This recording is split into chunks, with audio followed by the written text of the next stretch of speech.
What a pleasure to see you. Welcome Well, to the show. nice to see you. How are things? Very handsome, in addition to being very talented. Stop. It's Stop. true. Well, you look very beautiful. Well, thank you. See, I was fishing for that. No, wait, no. I'm sure you did. Congrats on the book. Thank you. Yeah, this is something I'm very proud of. You know, I'm very excited about the Imagination Library, which I've had in place for since '96. I think.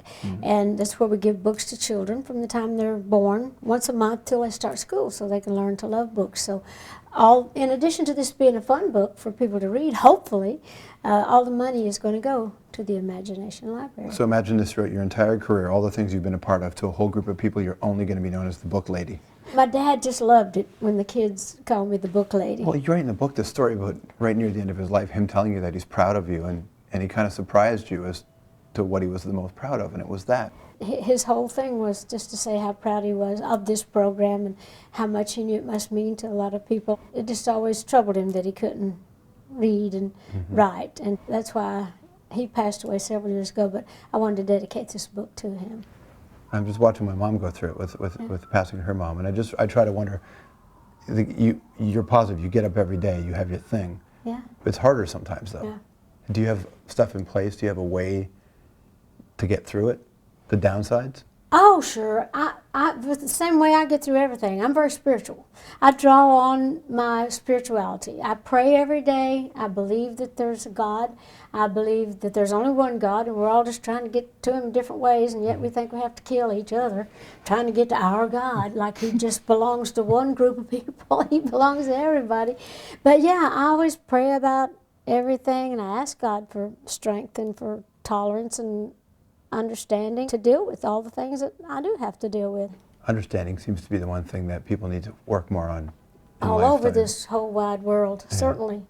But, you know, there's no excuse for some of the stuff we do to one another in this world. And I just really pray for, for a better world to come. I think we just really all need to kind of get behind our leaders and really encourage them, pray hard for them. And if they're not doing a good job, well, pray harder. Just make Dollywood its own country, and then you could run that country. Yeah, I would. If it was Dollywood was a country, I'd make some big changes in this world.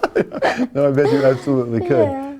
People are gathered around for Christmas, and they're hanging around their families in the holiday season. What kind of holiday memories do you have? In the very early days, we didn't have electricity, so we would go out in the woods with my dad for the afternoon, find the best tree that we could, and then we'd take it in the house and decorate it with buttons or popcorn or anything that we could have, which was great. Those days were great. And so Mom would always tell Christmas stories, read the Bible. Then we'd go out to the barn, and they would tell us that at midnight, that the cattle would kneel, how they, like in honor. But we never could stay awake enough to see it. We never did see that happen.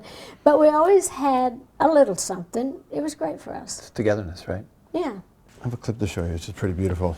Grand Ole Opry is a big part of country music, but in Canada we watch the Tommy Hunter show, which is a legend. Look at this here. Ladies and gentlemen, the very talented young lady. Here is Miss Stella Parton. Oh, my sister Stella, yes. Look at this.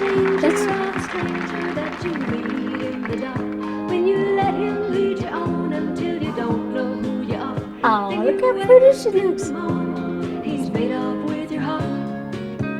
That's the danger of a stranger in the dark.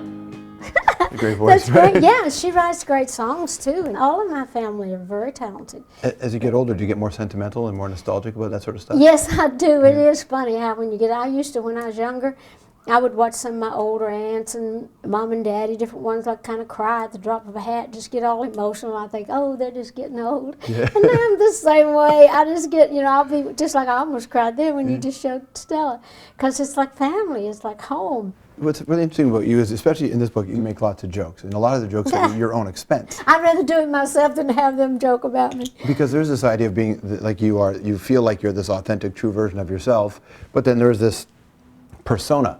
Are they two different things? Well, actually, with my look, they are and they're not. It takes all of this to be me, because this is how I think I look my best. And this is the girl that you like. I remember reading about this, right? Yeah, I like myself, and I patterned my look after the Town Tramp. Yeah. But that's the girl's idea of glamour, because I wanted to have my hair blonder. I was a blonde kid, but it was dishwater blonde, so I wanted radiant blonde. I wanted to have lipstick, and I used pokeberries you know, stains for lipstick when I was a kid, and burnt matches to, you know, to make my eyebrows, and beauty marks and all that. Because I'm not a natural beauty, and you know, I have to make the most of everything I got, and I just how I dress and what I wear is how I feel most comfortable, and that's when I do my best work. If I'm comfortable with me, people are comfortable around me, even though they can say, "God, can you imagine wearing that all day and night?" You know, but I understand all that. In the moment, I know there's a couple different songs people like to talk to you about all the time. Just for us, and I know a lot of our audience, we play it a lot on our radio show. Jolene, this song that just sort of hangs. Jolene, Jolene, Jolene, Jolene. You know, that song has been recorded more than any song I've ever written. Some ridiculous amount of time, up in the hundreds. Whereas, you know, like some of the others, you know, just become real big. Well, the Whitney one, right? Of Yeah, course, that's is I massive. started saying probably the one you're going to ask me about next.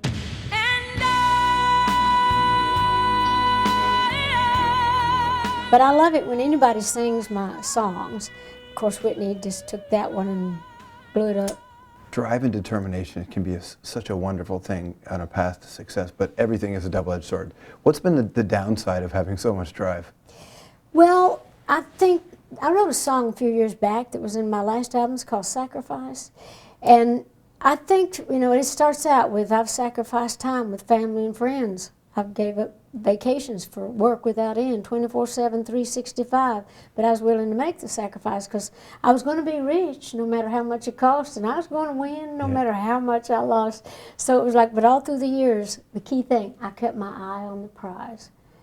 And yes, it's been worth the sacrifice. So I was willing to sacrifice. That's the hardest thing, is losing time with family, not getting to do things other people did, missing holidays. But it's just great to, you know, all the things I've done in my life, to write the songs, to get to entertain, get to tour, and now to get to write books. So great to see you. Thank you very Thank you so much. Happy All holidays. right. Thanks a Dolly lot, Parton, George. everybody. We'll be right back.